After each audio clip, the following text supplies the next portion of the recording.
what day this is? It's Friday.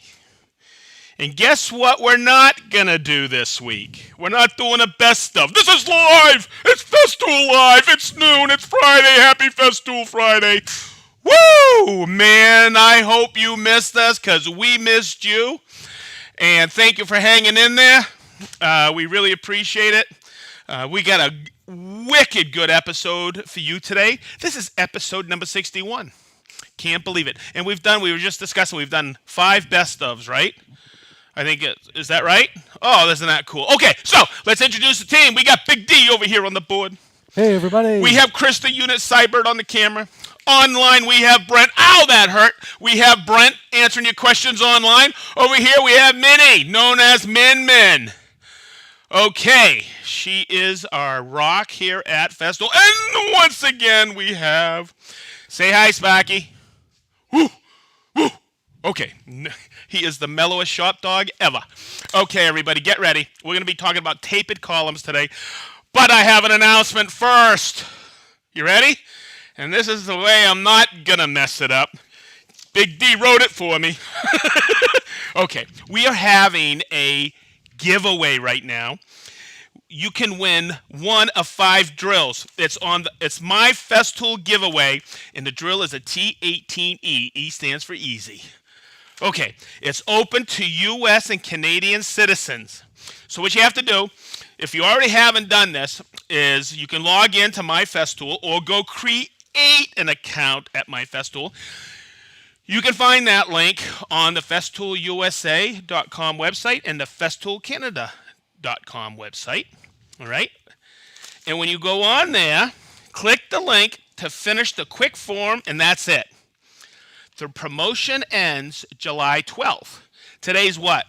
July 2nd. Okay, so that means you have 10 more days to do it, plus today. So that's 11 days to do that. There's plenty of time. I'll announce it again next week. Because guess what next week is, man? The 9th. Because 7 plus 2 is 9. Yeah, July 9th. Okay, good. Okay, so if you don't know, the Festool USA and Festool Canada have big banners that link to the promo. So it's kind of a no-brainer. Go and sign up for this. It's wonderful. You also have an account on My Festool, and there's a wealth of information on there. You can track stuff. It's a great new addition we have to the Festool web properties. All right, everybody. We're going to build one of these today. Okay? Now, the way I look...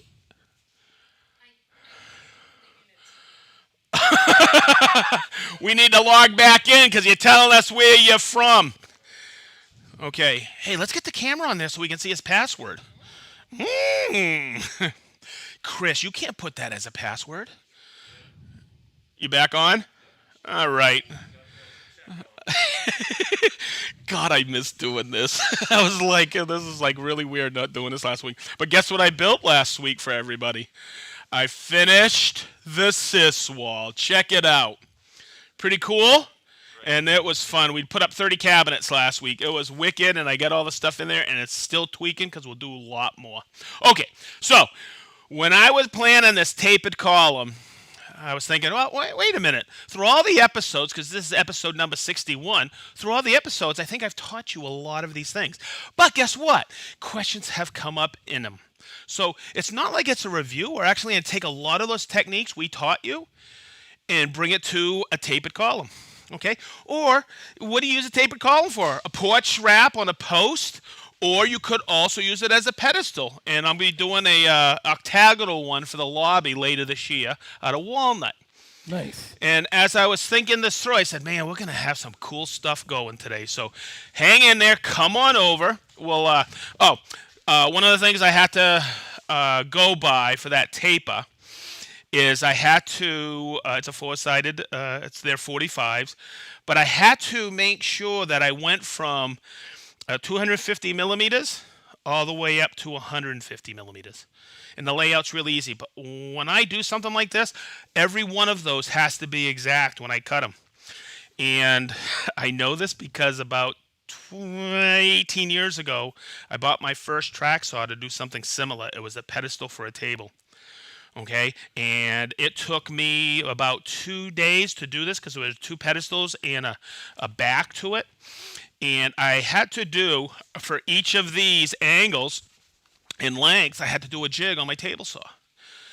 And it didn't come together perfectly like I wanted it to. So lo and behold, somebody had, hey now, can't let that happen. I'm going to set that right there. I had to make sure that it was exact. And I went out and I bought my first track saw. And lo and behold, I'll tell you what, it was the best investment I think I've ever made in any of the shops I've ever owned or worked in. Because I realized wherever you lay that out, it cuts right to the line. Even between -1 now and all the way to 47 degrees. And it took me about another 4 hours to recut the whole piece. That took me 2.5 days of jig making. So when I was doing this a few days ago, I was thinking back to that build, and I was just like, man, there's so much to this track saw that people don't understand. But now we're going to combine it with some domino joinery as well. So I could show you that, because a lot of people have asked me questions about doing compound angles with the domino joiner. It's really easy. Okay, so when I do a layout, I always make a template so I can do it right. I know I needed 1,040 millimeters from top to bottom, and it was 250 and 150 at the top. But somebody was in here the other day and was asking me, what degree is that? And I go, well, I took my sliding bevel out, and I brought it in just like this. And they said, well, what's the degree? I go, I don't know. I brought it over here. I didn't have my bevel gauge with me, but I brought it over here, and I did the layout, and I looked down, it's 3 degrees. So you always have a way of checking your angles if you got a Capex. I thought I'd show you that. So it's a 3-degree taper from top to bottom. So what I'm going to do is I got a few pieces already cut just to save a little bit of time. But what I want to make sure, because I cut these a little bit wide, I ripped them with the parallel guides in a TSC 55K. Okay, see how that's perfect right there? And then I just take it like this. And you're going to learn a lot because of the way I'm going to clamp it and set it up. I'm going to do my layout here. Chris, I'm going to run right in front of you because I'm really bad doing layout with my left hand. I'm right hand. So I got it just like that. And if I'm doing a layout, I would do all 4 of them at once. But I don't want to bore you today and do all the ripping. Okay, so we have that set up, right? Good. Now what I want to do, and this is why this is a beautiful system, everybody. I'm going to take this and bring it right to my line. And I've shown this, I think, here on live. I'm not sure. But as I take it, I always clamp it because I can't have any movement on there. But also, I'm not only going to clamp it to the material, but I'm going to slide it and I'm going to lock it down on my MFT so nothing can go awry. And I'm going to come over here. I'm going to bring it right here and I'm going to bring it right to my line. I'll verify it like this. Chris, hopefully we can get right in here underneath. And I'm going to take it just like this, bring it right up, and lock it in. And then I'll just verify. Okay, so there's my taper all lined up. I'm just going to come back and check this. Oh, I shouldn't have moved it, but I did. Okay, now we have that. Now what we got to do is we got to take our track saw and tilt it to 45. You'll notice I'm going to use the cordless version.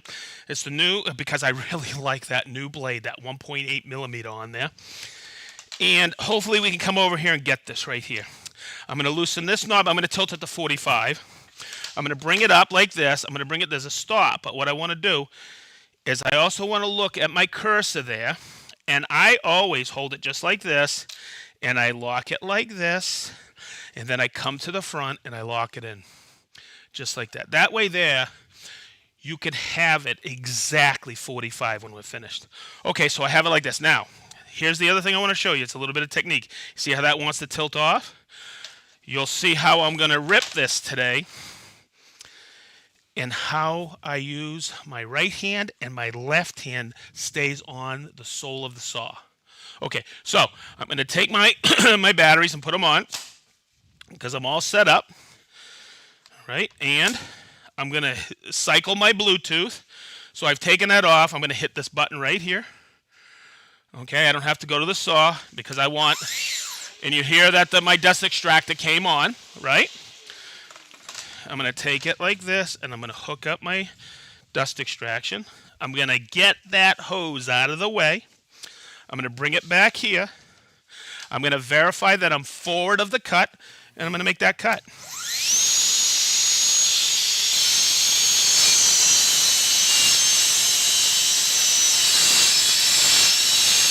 Now,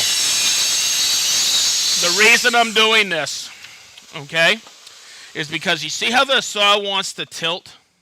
What you want when you are finished, whether on that piece or this piece, you want a perfect point on there, okay, for that 45. If you are getting this, so you should be getting that point. If you are getting that flat, that means that deck or sole of the saw has come up a little. You should have that perfect point all the way through, and we do, with no burning. That's the beauty of that TSC K 1.8 millimeter. It is a perfect cut. Geez, I always hate to stay away from perfect, but boy, it is. It really is. Okay, so I'm going to make one more cut. Same thing. I'll do my lineup. I'll just take it, flip it around. Look at that. Absolutely perfect. Okay, I'm going to take that, lay it out. I've got my layout lines. So if you think about it, and if you've ever done this on a table saw, this is an experience in jig making 101. And now I'm just taking this saw and bringing it to the material, and that splinter guard gives me a perfect layout line. It's wonderful. I don't know what it is, guys, but every time I make this cut, I kind of freak out. It brings me back. Oh my God, to 2003, 2004. Okay, I'm going to bring that right on the line. Chris, I'm going to get right in front of you. Sorry about that, everybody. What did Dad always say? I make a better door than I make a window.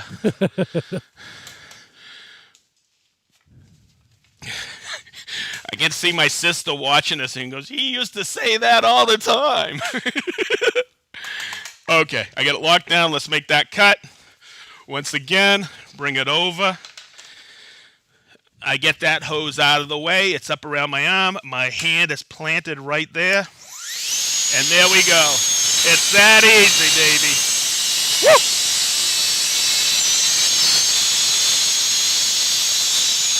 This is really important when you're using a 75 as well and you're water falling. All right? I've seen some people say it doesn't line up well. It does, but what happens is that plate sole is lifting up. Always make sure you're in a comfortable position to make sure you put your hand down on this. That way there you get a perfect cut. Okay? And there we go. So there's your taper. Perfect. Okay, so let's take it over here. God, I like this new wireless mic, guys. And what I'm going to do is this is the piece I've already dominoed. Okay, the mating piece. I'm not going to do all of them. But I always do this. I always bring it in here. In fact, the other day when I was doing my mock-up, Minnie was in here with me. Huh, Min? Yep. And she was checking it out. She's going, oh, that's cool.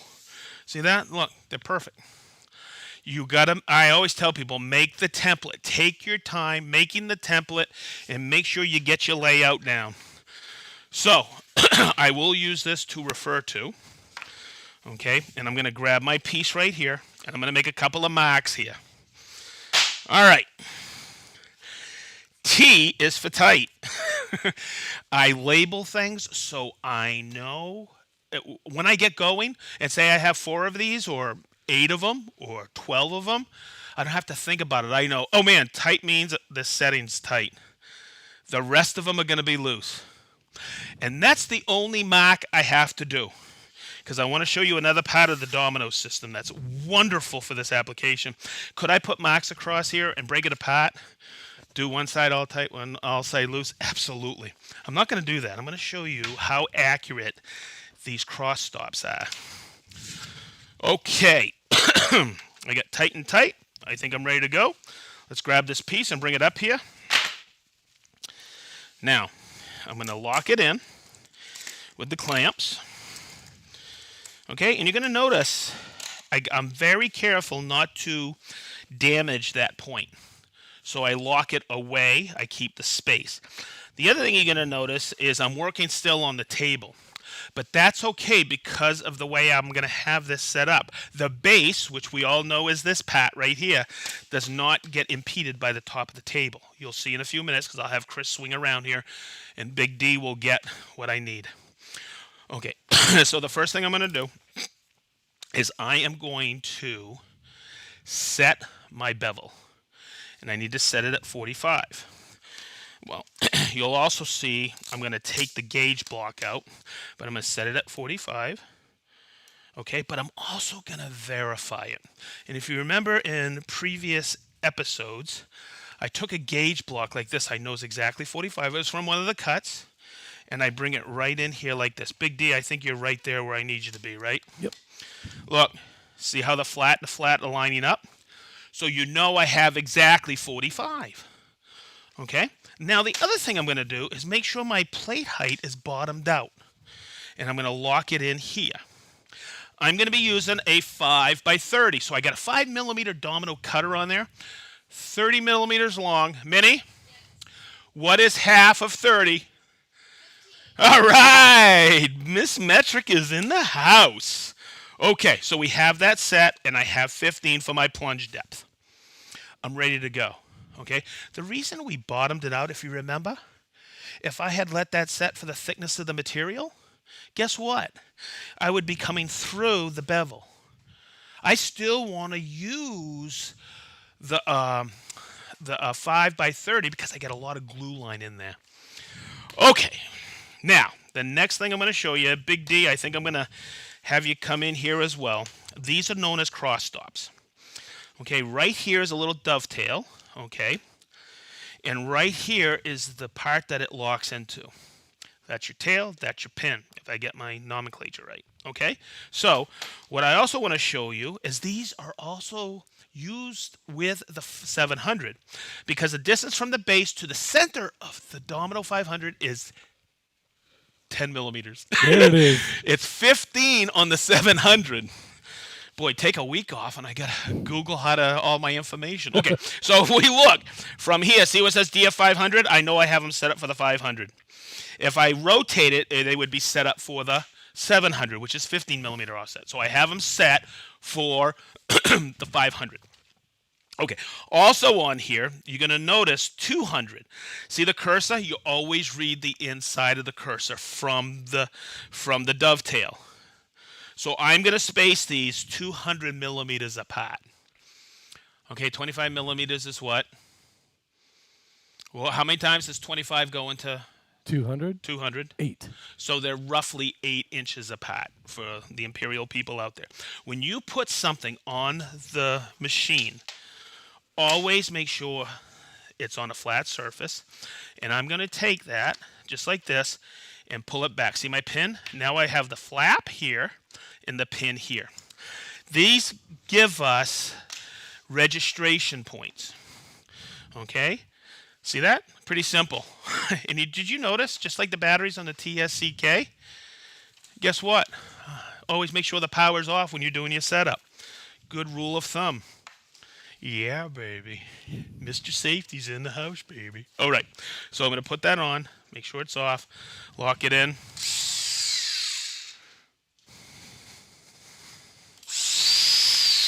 Woo! I thought I wasn't connected. Okay. What's that old saying? What happens in Vegas stays in Vegas. Okay. What happens on this side is repeated on this side. That's why from this bottom part, this is going to give us our alignment from the bottom. So it's absolutely perfect. I'm going to do them tight. Okay? And as I go through this run, oh, that's right. With this mic, you can hear me as I'm going, so I can keep going. Okay, so I'm going to do like this. Now, the first one, I'm going to use the flap because I'm using the precision of the machine. See that? Just like that. Okay? Remember, plunge in line. There's the first one. Now, while it's running, I'm going to switch it, so I'm going to give it 6 millimeters of play. But then I'm going to take that pin and I place it in that mortise right there, and that's how I index it. I always go this way with it. Okay, there's 2. Look, and that places me. See how that pin's in there? I don't jam these. I just use them as reference points. Here's my other one. I'm going to take it right in there. I'll make sure that clamp isn't in the way. I'm always making sure I'm flat right here, that plate is dead flat. I can feel it, but I wanted to point it out to you. I'm going to do another one right here. Okay, making sure I'm flat. Okay, so this is really important. If I took this and went like this, I want to put one right here, 37 millimeters in, okay? I am not going to do that one tight. I'm still going to do that one loose. And this is where I've heard several people over the years say, shouldn't you do this one tight and this one tight? You've defeated the purpose if you do this tight and this tight, because now you have to still put it at a perfectly 90. Here, I just did that because I needed one at the top. I'm going to do it loose. I still have my long grain to long grain adhesion, but I only need one tight so I can still tilt it in and aid in assembly. Okay, good. So next, I'm going to go from this side. And here's what I meant by what happens on this side has to be on this side. And here's where I've made mistakes over the years. Okay, because I get in a rush and I do this one with the flap, but I do this one loose. No, that one has to be tight. So I'm going to bring it over here like this, grab the flap, make sure my plate is dead flat. Okay, now I'll go to the loose setting. And now, Chris, can we get over here really quick? This is what I meant. You see the base? It's still, it's not hitting the table. See that? So I could still put this right on top of the table and not have to work off of the table. I thought I'd point that out to you.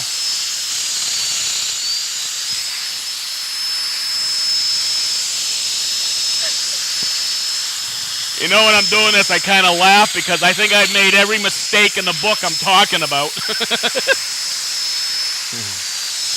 And you know what? It's just been over the years, it's just been a pleasure learning with this machine.